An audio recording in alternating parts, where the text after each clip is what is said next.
All right, welcome back to Problem Solver Politics. I am your host, Cardinellis, with Cody the Oracle. Hey, everybody. And today we're talking about our latest greatest friend of the show, the exalted ruler of the Midwestern Moose Lodge, none other than Mayor Pete Buttigieg. Is Pete in hot water, Cody? Is he in tepid water? What's going on? I like that. Pete would have to be in tepid water, right? Okay, I'm going to talk about a few things. There's been a lot of stuff going on. Because I got high hopes that he'll live. I'd play the song, but they'll take us off YouTube. But, so this is a story. We'll start with this headline first. A lot of stuff has been going on with Mayor Pete, and I wanted to kind of round it up and talk about what it all means because there's interesting stuff to it. So, start off going back to the 11th, about 5 days ago. Supporters see Refunded Pete spread on Twitter. Ask for donations back. It's actually one thing that happened. I don't know how many of you people saw it. Sorry. I want to grab the right thing on it. But anyway, it says Democratic presidential candidate Pete Buttigieg recently faced scrutiny for his close-to-host fundraisers and work at McKinsey. That is a whole other bag of worms we'll get into later. This is what happened, though. People found that if you donated through Act Blue, you could actually reach out to them and request for your refunds to be your donations to be refunded. Oh. And people were posting receipts for refunded Pete Buttigieg things all over the place, I believe. Here, I'll pull up in a second for you guys the article that has that stuff in it. So, that was kind of, I would say, the beginning of this. That was the beginning of what's going on with this Pete Buttigieg stuff. We have people saying they're supposed to love me. Well, no. I'm the intersectional savior compared to Obama. We'll get into that in a second. But this is what a lot of it stemmed from, so I think it's an interesting thing to talk about. So, during an interview with The Atlantic, Buttigieg said that his time at Blue Cross Blue Shield did not lead to anyone's insurance being taken away or changed. That's the narrative, that he was sent to Blue Cross. His job when he was working for McKinsey was to help Blue Cross take people's health insurance away. It was basically the gist of what the story against Pete came. This was brought up by somebody who worked there. He said, like Pete, I also worked for an insurer and turned a blind eye to the real-world effects. Per Vice, Buttigieg's revelation that Canadian supermarket chain Loblaws was one of McKinsey's clients, with some Canadians raising their eyebrows. Notably, he worked with the company in 2008 during a Canadian bread price-fixing scandal. Wow. Whoa. That is Canada. Bread price-fixing scandal. That is Canada, right? They're big scandals like bread price-fixing. Only in a socialist country can bread pricing be a... Socialist Canada? I don't think they're socialists in Canada. They sell Nikes in Canada. But anyway, it led to Loblaws refunding Canadians $25 each. According to Buttigieg, his work at Loblaws involved analyzing the effects of price cuts on various combinations of.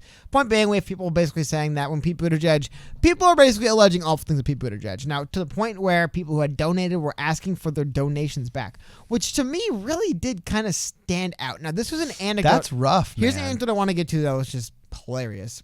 So, this is from CNN. It says, Pete Buttigieg was getting a signal to wrap up his Iowa town hall, but he first gestured to the gathering of young people crouched near the stage as they clutched handmade signs. Do you want to go ahead and do the thing, he asked them. A few voices in the audience chuckled as Buttigieg invited the young activists, most of them college students at Grinnell, to spread out so he could see their signs. Wall Street Pete, one sign read. Another read, Youth to Pete, you will kill us. So this is Pete's response. No, I won't. You will kill us. That's really mean. I'm here to help you. But I'm saying this isn't, I don't like this Pete Buttigieg stuff. We're seeing a lot of stuff like this. So that's really mean. Here's the other thing I want to talk about. So never Pete. Buttigieg's critics cite a dramatic turn in his approach to his candidacy and are particularly incensed by his criticism. Incensed of criticism of Warren on Medicare for All. So again, I want to get back. I just kind of want to put some context on why people are so mad at him. Some even readily sharing Never Pete hashtag at the mention of his name, reminiscent of the Never Trump. So again, he's phony, said Adam Gentleson when asked why he opposes Buttigieg's candidacy so strongly. It's interesting that the quote's shorter than the whatever. A lot of stuff here. This isn't the interesting stuff yet. I just wanted to kind of show up to you guys and let you guys know that there's a lot of people pressing Pete for what he had done in the past, where he had worked, comments he has said, is he progressive enough, all that stuff, to the point where CNN Politics wrote a piece today talking about this. Now, hashtag Never Pete. That's brutal. I can't think of another candidate that's gotten a never hashtag besides Trump. Neither can I. You know who else took notice of this? Who? New York Times also wrote an article saying, look at the same thing, how the internet came to loathe Pete Buttigieg. Ooh. They go on to mention in this article what my larger point of this whole thing is, which is, for example, this was an interesting thing. So I won't play the whole clip because it's pretty simple to sum up. A reporter asked Pete Buttigieg basically about criticism from AOC and Bernie Sanders of his college affordability plan. He basically said, I think rich people should be able to pay for their own college. kind of his soundbite. Okay.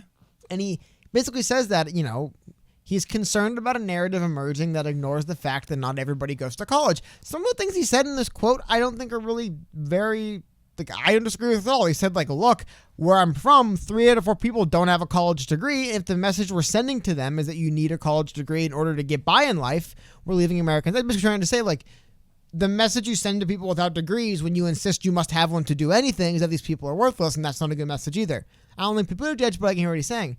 What this New York Times article gets into, and I'll link it, it's pretty kind of fascinating a little bit, is how much there is animosity of everything. The Pete experience is hated, but how much of it's more recent and modern, kind of a modern development of the modeling of the party. Man. Look at that. How Teen much Vogue of it? But how much of it's online? Oh, dude, that one. There's some Teen Vogue called in Petey Bourgeois. Bourgeoisie. Yeah, that's bourgeoisie. or however you pronounce it. That is rough. Yeah. No, that's the next thing. Oh, Teen Vogue. That's the next thing I want to get coming to. out bare knuckle boxing, man. Because one thing they mention a lot in this article, and the reason why I wanted to bring up this New York Times article, is they mention a lot the idea that this is kind of like an online movement against Pete Buttigieg, right? And just to back up their claim that this is mostly an online movement against him, I'll show a couple pieces of evidence. He is still leading in the state of Iowa. He's emerged as the front runner in the state of Iowa. It's that high hope stance, dude. He's now he's polling 4th nationally. So there's some evidence there. Recently, I believe, So Mayor Pete is now Hollywood's top pick with Kamala Harris out of the race. Yeah, of course. Among presidential candidates. We talked about this earlier today, how Alyssa Milano was actually one of the max donors for him, or one of the leading donors. You see Sharon Stone, Michael J. Fox, a lot of people, a lot of celebrities. So if he's still leading in one of the early states, Iowa, and he's getting all these celebrity donors, what really is the backlash, right? How big is it? Is it really a real backlash? Well, about a week ago, this video clip came out where a bunch of protesters found out where Pete Buttigieg was having a closed-door fundraiser and demanded to get in. They were not allowed in, so they waited around. And then as he exited, I'll show the video for you guys right here. This is beautiful already. They chanted Wall Street Pete. I'm loving this. I tweeted about this earlier. Just look at Pete's face when he walks by the camera. He's like, but they're supposed to love me. I'm one of you. He looks like I'm one of you. He looks like if he was holding a pencil, it would have snapped in his hand. Just watch this. Okay. Wall Street Pete! Wall Street Pete! Short Wall Street Pete! Wall Street Pete! Wall Street One more time. Pete! Wall Street Pete! Wall Street Pete!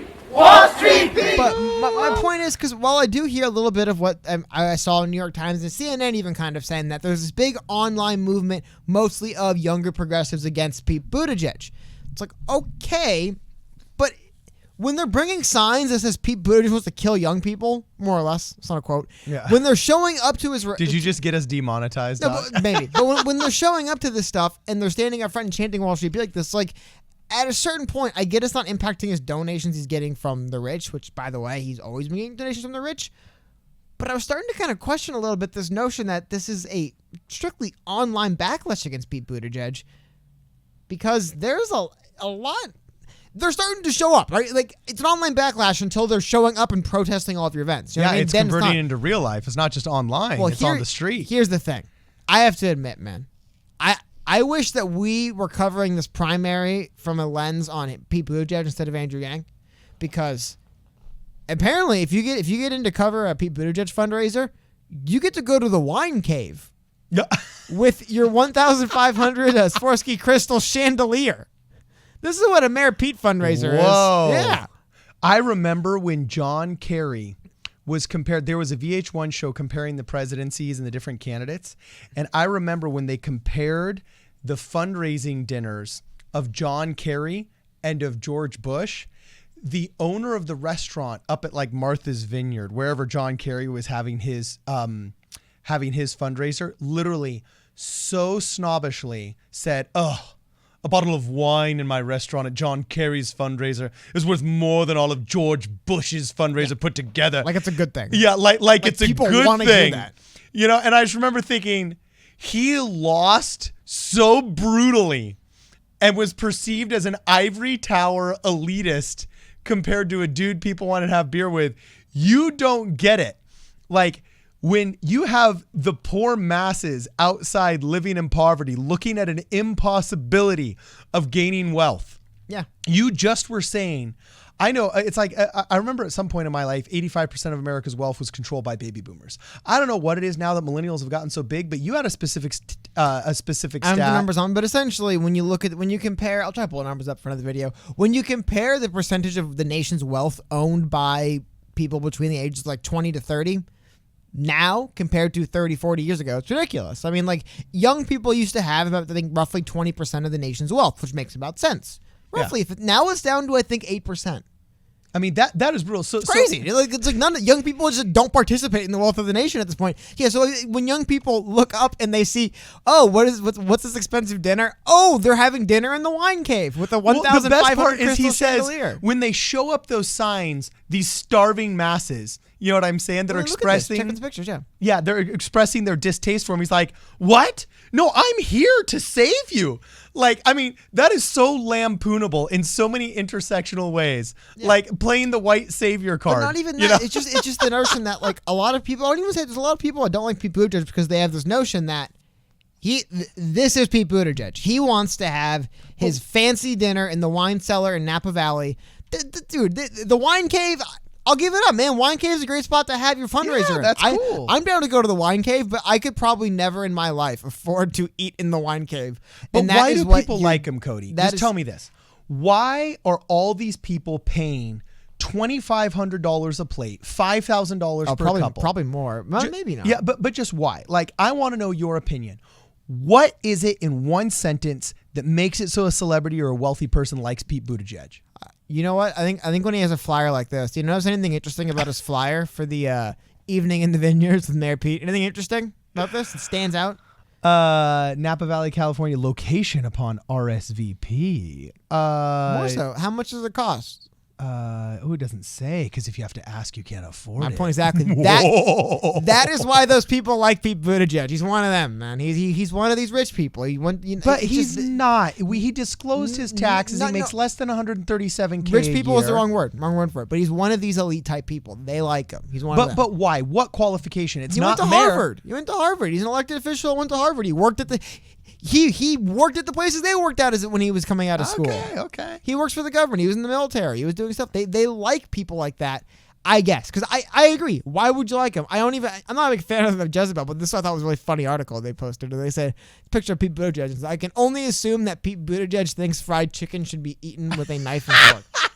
What's fascinating is I didn't know the story. They go into a little anecdote down here where, let me find it. Here we go. A little anecdote where, it says, Buttigieg is still asking how to deal with addressing differences. He brought it up with Reverend Al Sharpton when they dined at a soul food restaurant in Harlem. Sharpton noticed that Buttigieg was very self-conscious, that he did not want to rub people the wrong way or be understood, so much so that he asked Sharpton if it was okay to eat fried chicken with his hands.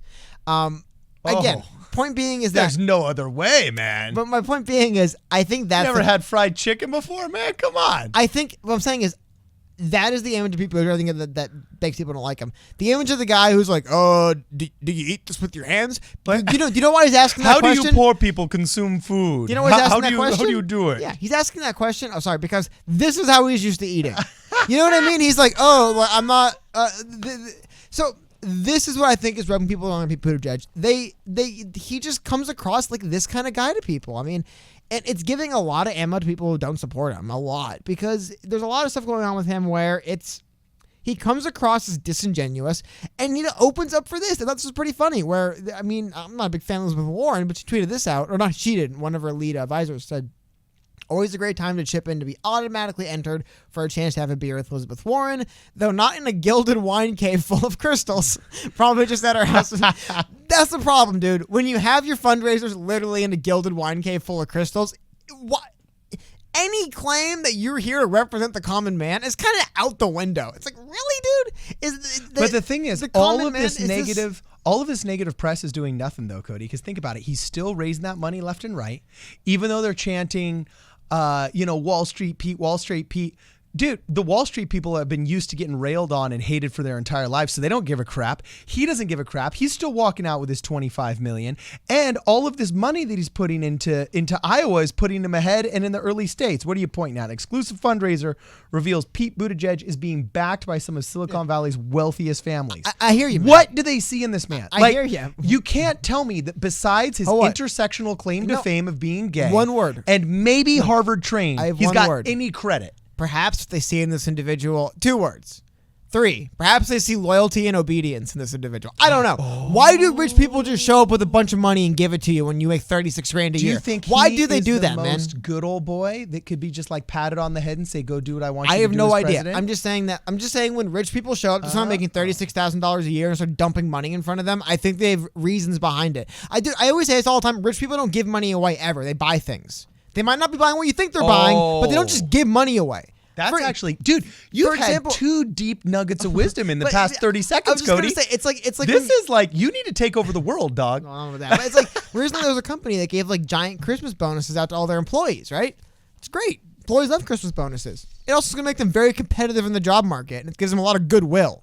Yeah. Maybe buying goodwill and buying negotiating power, future hires, is worth making your employees like you. Maybe you're buying all those things. I don't know. I'm just saying, these people don't like looking at money as a giveaway. They look at this money as they're getting something out of it. I can't imagine these people think Pete Buttigieg is just a waste of their money. Now, maybe some people do, but I don't know. I just thought it was interesting because they mentioned that Netflix CEO Reed Hastings, he sounds like a rich guy, is listed as a co-host, as are family members of Sergey Brin, Eric Schmidt, and Sheryl Sandberg. Buttigieg has come under fire from rival Democrat candidates for his ties to big tech and a bunch of money.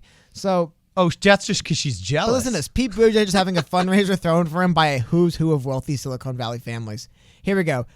Nicole Shanahan, wife of Google co-founder Sergey Brin, Wendy Schmidt, wife of former Google CEO Eric Schmidt, and Michelle Sandberg, Facebook COO Sheryl Sandberg's sister. Maybe it's like one of those things where Also hosting the event is Netflix co-founder and CEO Reed Hastings. Yeah. Thing is, so these are the people. These are supporting. But so, like I said, I do push back a little bit in this notion that it's only people online who don't like Pete Buttigieg. They're showing up, making signs, and protesting. It's not a strictly online movement against them. But I do think there are some things that are being said here where they said that while people don't like Mayor Pete, dude, the rich people love him. For some reason, he's been their favorite from the beginning. Because he's a good soldier that'll go out and do what they want. Perhaps he's a corporate soldier. Hey, you know what? Perhaps his greatest skill is that he has proven throughout his career that he could follow orders, right? He was in the military. Who knows? I'm just saying, rich people generally don't just give money away for no reason. I don't know. I have plenty of dudes that came out of the military a lot more confident, and you doubt for a second you could make him do what you wanted to make him do. Well, but I'm just saying, I don't know what the answer is. No, but that's true. I think if you were why wealthy, all this money's going to him, I don't understand. If you were wealthy, if I were wealthy, that's the past subjunctive, Cody, not if I was wealthy. Hashtag just saying, hashtag grammar matters. I'm curious.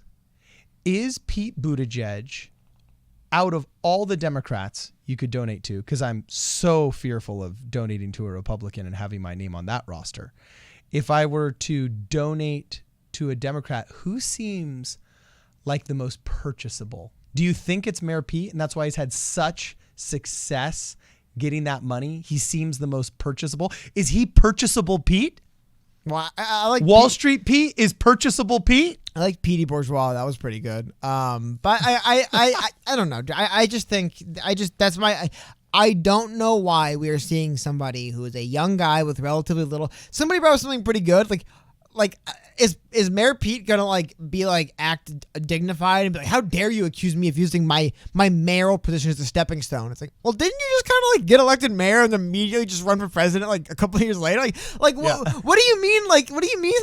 This is no stepping stone? It kind of seems like it was, dude. It seems like you ran for mayor so you'd be in a better spot to run for something higher later. So I don't know, man. Or maybe you just got a little bit of attention and somebody convinced you that you could, I just think the bigger thing with Pete Buttigieg, he shows that big disconnect between the wealthy elite and the average person. Wealthy elite love him. The average person, he makes their skin crawl. Yeah. That is just the way it is. You know what I mean?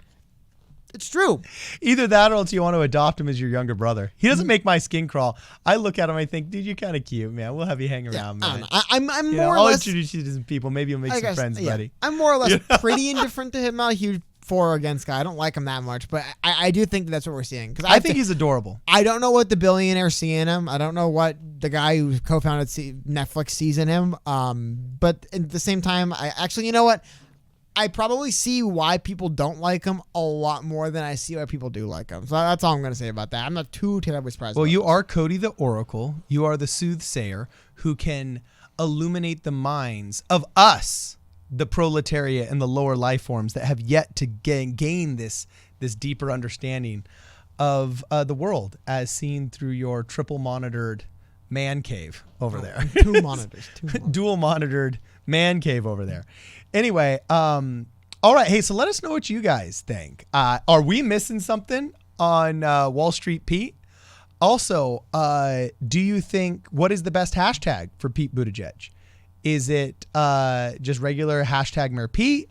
Is it purchasable Pete, as I suggest? Yeah. Hashtag purchasable Never Pete. Pete's pretty bad. Hashtag Never Pete. Yeah, Never Pete's pretty rough. I mean, that's an echo of Never Trump. Or what was the other one? Hashtag Pete Bourgeoisie. Yeah, Petey Bourgeois, something like that. Oh, Petey Bourgeois. Yeah, that was pretty rough something from like Teen that. Vogue. Pronunciation's awful, I'm sure, but something like that. Yeah, so let us know what you guys think. And why is it that Pete Buttigieg gets underneath everybody's skin so badly? If it's not the high hopes dance, what on earth is it? Illuminate our minds. Anyway, if you want to contribute to the channel, check out the PayPal link below. Make sure you leave us a voicemail at 1-833-PSP-RADIO. We're going to get to those hopefully on Tuesdays and Thursdays when we do our generally regular live streams. Also, make sure that if you guys want to send us an email, you check out problemsolverpolitics.com, where you can also pick up a hat if you guys want to support the channel that way. This is Problem Solver Politics.